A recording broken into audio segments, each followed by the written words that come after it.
Jay here, Stretford, Paddock. This is it. This is the big one. Manchester United travelling to Goodison Park to play Everton, who've just had 10 points deducted. Yes. With me, as always, is Mr. Joe Smith. Joe, it's a big game, yeah? It is. And football is all about the 3 M's. Go on. Momentum. Yeah. Momentum. Oh, nice. Momentum. Yeah. Yeah. United have got the momentum. We're the most in-form team in history with 4 wins out of 5. In the league currently. Same thing. Yep. Yeah. How important is it we continue that? Massively important, because I was saying this before, I said it a few weeks ago when we were losing games and we just win the odd one here and there. It's not going to be some overnight click and we are on title winning form. No. It's not going to be like that this season. We've got too many injuries. It's going to be a slow, steady slog, I think, back to form, where a player comes back here, we get a lucky result there, Højlund starts scoring here. It's not going to be this overnight thing. And what we are seeing is, we're dropping points here and there, but we're grinding out wins. We're putting in performances that are slightly better. Luton was slightly better. We only won 1-0. Some of these games are slightly better.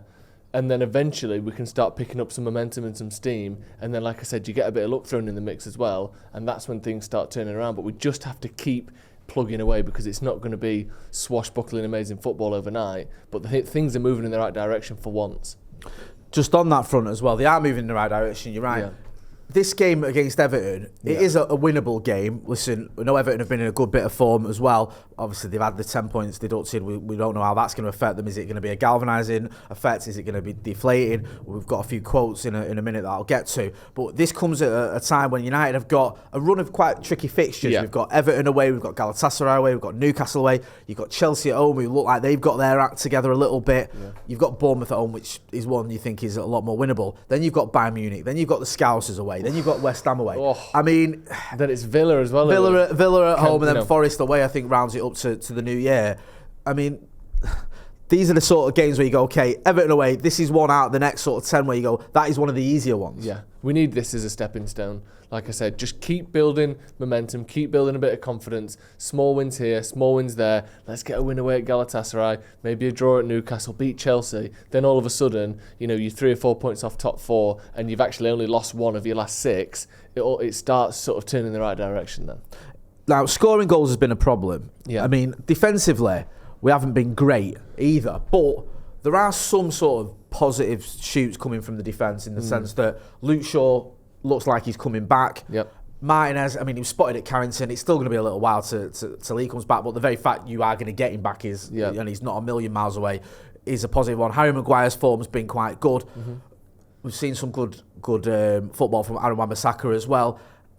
It's just a little bit strange at the minute as well, because you've got like injuries, you've got Reguilon coming in, you've got Evans coming in, you've also got Varane frozen out. I don't know, it feels like defensively, United are a bit all over the gaff in terms of the personnel. We never seem to have this settled back 4, and some of that is due to injuries. Some of it is just seems to be the manager not fancying certain players. It is bizarre, and I think most of it is injury. Yeah. And I don't think you'd disagree with that. Like, the amount of players we've had out has been astonishing. 3 left backs out for months, which is just ridiculous. So the idea of bringing Luke Shaw back in, of Martinez being on the horizon, just seeing him in the kit at Carrington again was such a nice feeling. But the fact that Maguire's coming back into form a little bit, and depending on Johnny Evans and his fitness, we may see him alongside Varane. Rumours of him leaving, but we have to put that to one side. Every club has that. Thiago Silva's been linked with leaving Chelsea for years. Bernardo Silva's been linked with leaving City for years. They're still there. They're still putting in good performances. We need that from some of our players. We don't, not everyone has to be a Ronaldo where it's so bad that they have to leave immediately, or Jadon Sancho where it's so bad he can never play for us again. Maybe Varane will leave at the end of the season, but that doesn't mean you can't put in a great shift between now and the end of the year. Like, do that. Do your job. Think about the future later. Fair enough, leave to Saudi in the summer if you want to. But for now, win games for Manchester United. And I think we're finally getting to a point, hopefully, where we can start doing that again with, people coming back from injury. 100%. Before I move on, I just want to say to you lot, yes, you lot, we want your score predictions. Get your phone out, film yourself in landscape for 30 seconds, giving us your score predictions for this game, and send it to paddockmatchday@gmail.com, and you'll be part of our pre-match build-up on the watch-along. So you will take part in Stretford Paddock's pre-match build-up for the watch-along. Now, give us your predicted 11 for this game. This is the team you think Erik ten Hag will pick for Goodison. Yeah, we're actually approaching something like a decent team. Obviously, some people are now out. We've got Eriksen and Casemiro out, which isn't great. But the back five quite excites me. Go on. So we've got Onana, we've got Wan-Bissaka, Maguire, Varane and Shaw, which I would say is 4 of our first choice back 5. Yeah, I agree. You know, other than Maguire for Lissandro Martinez, I think we're only one spot away from that being the ideal back 5. Then in the midfield 3 is slightly tricky. Like I said, Eriksen, Casemiro are both out. I've gone with Amrabat, Mount and Bruno. I think the legs and work rate of Amrabat and Mount would sort of overcome the lack of passing and defensive ability that you get from either McTominay or Eriksen. I like the idea of those two together. Bruno obviously has to plays every single week. And then front 3, I'm giving Anthony another chance on the right-hand side. I know he's had quite a few, but when you cost 80 million quid, you get quite a few. That's just the way football and business works. Then Højlund, hopefully he's fully fit, and Rashford, hopefully he's fully fit. A team that I think, on paper, in fact, is actually pretty good. No, I agree. I do. I think that's a very good team, and I think it's a team that can cause Everton a lot of problems because Everton, they have been in a good bit of form, but you look at them on paper, they've got a decent team. It's not like they've got a load of stars there where you go, he's amazing, he's great. No. They just seem to be a team that works better as the sum of all its parts than the sum of all its parts. Sorry. For my Predicts 11, I've gone slightly different. Ooh. I've brought in Luke Shaw at left centre-back with Harry Maguire right centre-back. The only reason is Varane, I don't know what's going on with him. The manager doesn't seem to fancy him anymore. And I feel like if Luke Shaw is fit, and as far as we know he is, we're recording this before it's been confirmed, but we think he is fit. So if he is, I think he comes in at left centre-back and Diogo Dalot carries on at left-back. I've got Aaron Wan-Bissaka at right-back, obviously. I've put Hannibal Mejbri in. He's not featured a lot, but I thought one of the games that he featured in, Burnley away, he did really well. And I was wondering whether him and Amrabat could be a bit of a partnership there. He's my new favourite player. Yeah, I saw him. That's how you know what? If I see a player, or if I meet a player and they're all right, I automatically support them forever. I saw him on this channel. I won't criticise him. I saw him today. Right, well there you go then. That's a sign. He was having a little lunch with his partner or a friend, or I don't know, in a little cafe in the Northern Quarter, a place where we've been before. Yeah. Basically, he's our new mate. He's our new Bezzy. So as I've said this already, this is his big season, I think. Yeah. He's having that chance in the first team. If he takes it, he could get a new contract, push on at Manchester United. If he doesn't, we might be looking elsewhere. So if he does get a game, I hope he plays really well because he's my best mate.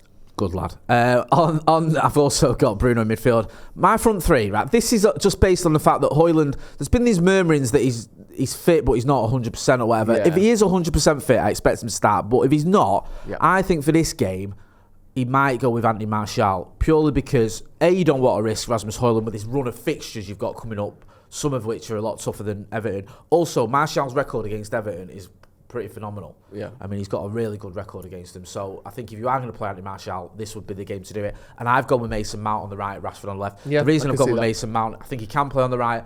And I'm just wondering whether even Erik ten Hag's patience with Anthony's running out a little bit. Yeah. Because I think Erik ten Hag's in this sort of phase of his career at Manchester United now where he can't afford to keep waiting for players to kick in. He can't afford to keep waiting for someone who he might think is a good enough player to show that. Mason Mount, people say, well, he's not really kicked in yet. He's only been here a few months. Anthony's been here for like a year and a half nearly now. Anthony should have been sort of showing us what he's made of, and he hasn't really this season. I think he's done nothing. Yeah. So I just think the manager might be losing a little bit of faith. I might be wrong though. I like that front 3, and I think you could almost possibly see as well Mount on the left, Rashford on the right, because he did play Rashford out there. That's a really good point. I didn't think about that. Some variation of that front 3 could work pretty well. It could, and the good thing about that as well is if you do play Rashford on the right, you don't see him and Martial getting in each other's way. Yes. I think it was Forest. I think I might be wrong, but I think it was a Forest game where they were almost both playing on the left wing at the same time. They just occupying the same space. It was driving me mad. Get involved in the comments and let us know what you think about our predicted 11s. Do you agree? Do you disagree? Who do you want to see? Who do you think we'll see? In terms of Everton, they've had this 10-point deduction that's dropped them down from 14th to 9th. Yep. They're on 4 points, ahead of Burnley on goal difference. But it's worth noting that they were in 14th before this. They were in a decent bit of form. Yeah. They have been picking up points, and it seems like Sean Dyche has got on playing. So whilst it's obviously massively deflating to receive a 10-point deduction, it's not the end of the world in terms of like the team and its ability and the football they were playing. I've got a quick quote here I'll give you. This was from Matt Jones, who we spoke to from the Blue Room, we speak to him all the time, he's an Evertonian from their channel, and he said many fans feeling emboldened by it, hope the team, which has been on a good run, is also emboldened by it. He went on to say you can feed off the atmosphere, just don't get too emotional. You don't want to see the players getting too emotional, flying into tackles, and just channel that in the right way, because there's going to be a protest and chance against the Premier League in the wake of this 10-point deduction. He says what Everton have got is a powerful emotion. If they can channel it in the right way, then it can benefit him, but it is very fragile as well. That's what makes Sunday's game so important. You know what? I think they've got off lucky, Everton. I think they've got off light. They've cheated, and they've had a 10-point deduction at the softest possible time they could have had it. If they've had it at certain points last season, they probably would have got relegated. Yeah. If they'd have had it the season before, they definitely would have got relegated. Yeah. If they'd have had it at the very beginning of this season, they might have never hit the form they've had over the last few weeks, where they've won 3 of their last 5 games and only dropped points. And only lost 1 of them. They could easily have got relegated. Like, this is, instead of, they spent too much money on players that barely kept them up.